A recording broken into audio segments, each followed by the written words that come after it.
ជាដំបងខ្ញុំបាទសូមគោរពជំរាបសួរក៏ដូចជាសួស្តីទៅកាន់ពុកម៉ែបងប្អូនប្រជាកសិករដែលចូលចិត្តស្រឡាញ់នៅវិស័យកសិកម្មជាពិសេសគឺជាអ្នកដែលចិញ្ចឹមសត្វនៅក្នុងផ្ទះជាលក្ខណៈគ្រួសារនៅថ្ងៃនេះដែរខ្ញុំបាទនឹងលើកនៅសកម្មភាពតាក់ទងជាមួយនឹងការចិញ្ចឹមជ្រូកជាលក្ខណៈគ្រួសារ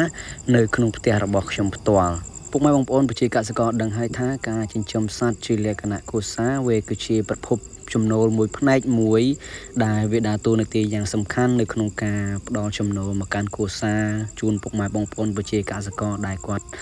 ធ្វើការចិញ្ចឹមហើយវាក៏ជាចំណូលមួយដែលផ្គត់ផ្គង់ទៅដល់កូនចៅសម្រាប់បន្តការសិក្សាផងដែរហើយនេះក៏ជាសកម្មភាពនៃការលាយចំណីជាមួយនឹងកន្ទក់សម្រាប់ឲ្យជ្រូកសាច់របស់ខ្ញុំស៊ីនៅក្នុងផ្ទះរបស់ខ្ញុំអញ្ចឹងរូបមន្តនៃការលាយចំណីរបស់ខ្ញុំគឺខ្ញុំប្រើកន្ទក់200គីឡូចំណីចំនួន 2B ដោយសារតែចំណីកូនជ្រូករបស់ខ្ញុំត្រូវឲ្យស៊ីវគ្គ2ក៏ប៉ុន្តែខ្ញុំអត់មានលុយសម្រាប់គ្រប់គ្រងវគ្គ2ខ្ញុំក៏លាយជាមួយនឹងកន្ទក់ឲ្យស៊ីតែម្ដងទៅដោយការលាយនោះគឺខ្ញុំប្រើកន្ទក់200គីឡូលាយជាមួយនឹងចំណីគ្រាប់វគ្គ2ហ្នឹងចំនួន 1B ហើយនឹងចំណីមេចំណីសាច់ហ្នឹងចំនួន 1B អញ្ចឹងយើងលាយឲ្យសព្វចូលគ្នាចំនួន2ទៅ3ដងទៅរួចហើយបានយើងធ្វើការវេចខ្ចប់ដាក់បេសម្រាប់ពុកម៉ែបងប្អូនដែលជាកសិករដែលគាត់ចិញ្ចឹមជ្រូកខ្ញុំគិតថាយើងមិនមានលទ្ធភាពនៅក្នុងការផ្ដល់ជាចំណីសុទ្ធទៅកាន់ជ្រូករបស់យើងស៊ីទេដូច្នេះយើងមានតែវិធីសាស្ត្រនៃការលាយចំណីជាមួយនឹងកន្ទក់ឬក៏បងប្អូនមានចុងកអាចបន្ថែមនៅចុងកហើយមានលទ្ធភាពអាចទិញពពួកម្សៅឆ្អឹងឬម្សៅត្រីឬម្សៅវីតាមីនហ្នឹងលាយជាមួយនឹងចំណីរបស់យើងនេះជិបចូលគ្នាដើម្បីឲ្យវាមានសារធាតុចិញ្ចឹមនៅក្នុងចំណីសម្រាប់ការលូតលាស់របស់ជ្រូកនិងតម្រូវការទៅលើកូនជ្រូកក៏ដូចជាជ្រូកសាច់ផងដែរខ្ញុំគិតថាការលាយចំណីដោយខ្លួនឯងបែបនេះខ្ញុំគិតថាវាជួយឲ្យយើងចំណេញបានច្រើនពីព្រោះថាយើងបានកាត់បន្ថយនៅក្នុងការដែលយើងទិញចំណីសុទ្ធពីទីផ្សារ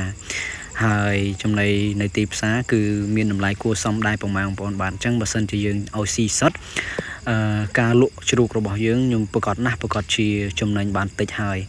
បើសិនជាយើងបានលេងចេះយ៉ាងណាក៏នៅតែចំណេញក្រាន់បើជាងដែលយើងទិញចំណីពីទីផ្សារឲ្យជ្រូកស៊ីសុទ្ធដែរសម្រាប់ការដែលយើងលាយចំណីឲ្យស៊ីខ្លួនឯងបែបនេះគឺគុណវិបត្តិរបស់វាយើងដឹងហើយថាវាមិនសូវជាធំលឿនដូចជាការដែលយើងឲ្យចំណី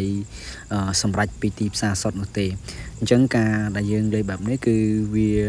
ធំរាងយឺតខុសគ្នាបន្តិចមែនក៏ប៉ុន្តែការចំណាយគឺខុសគ្នាច្រើនអញ្ចឹងខ្ញុំឲ្យជំរឿនទៅកាន់ពុកម៉ែបងប្អូនប្រជាកសិករដែលគាត់ស្រឡាញ់វិស័យចិញ្ចឹមសត្វយើងគួរណាស់តែវិភាគមើលថាតើយើងគួរតែលាយចំណីដល់ខ្លួនឯងឬមួយក៏យើងទិញចំណីពីទីផ្សារសុទ្ធពីព្រោះថាការដែលយើងបានគិតទៅលើថ្លៃដើមផលិតខ្ញុំគិតថាវាសំខាន់ខ្លាំងមែនទែនព្រោះអីយើងត្រូវដឹងថាយើងចំណាយប្រមាណហើយចំណូលរបស់យើងប្រមាណហើយនេះគឺជាសកម្មភាពនៃការឲ្យចំណីជ្រូករបស់ខ្ញុំនៅឯផ្ទះរបស់ខ្ញុំអញ្ចឹងបន្ទាប់ពីការដែលខ្ញុំបានលាយចំណីរបស់ខ្ញុំរួចរាល់ហើយគឺខ្ញុំធ្វើការវេចខ្ចប់ដាក់ច្រកបេយកមកតម្រៀបនៅនឹងមុខទ្រុងជ្រូករបស់ខ្ញុំ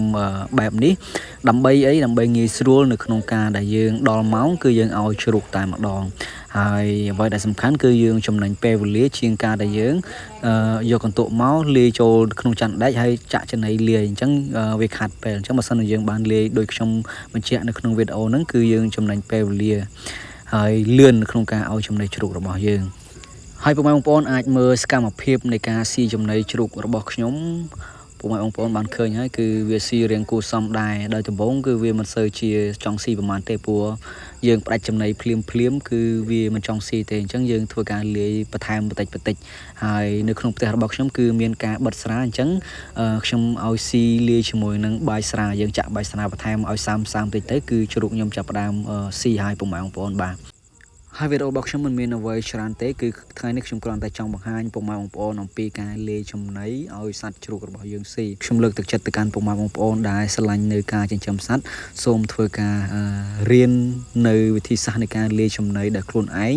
ដើម្បីកាត់បន្ថយនៅការចំណាយថ្លៃដើមផលិតរបស់យើងដើម្បីទទួលបាននៅប្រាក់ចំណេញខ្ពស់ហើយវីដេអូរបស់ខ្ញុំក៏មកដល់ទីបញ្ចប់ខ្ញុំបាទសូមធ្វើការអរគុណទៅកាន់ពុកម៉ែបងប្អូនដែលតែងតែតាមដានវីដេអូរបស់ខ្ញុំពីដើមរហូតដល់ចប់ខ្ញុំបាទសូមគោរពជូនពរពុកម៉ែបងប្អូនឲ្យជួបតែសេចក្តីសុខនិងសេចក្តីចម្រើនគ្រប់ពេលវេលាខ្ញុំបាទសូមធ្វើការអរគុណសូមគោរពជម្រាបលា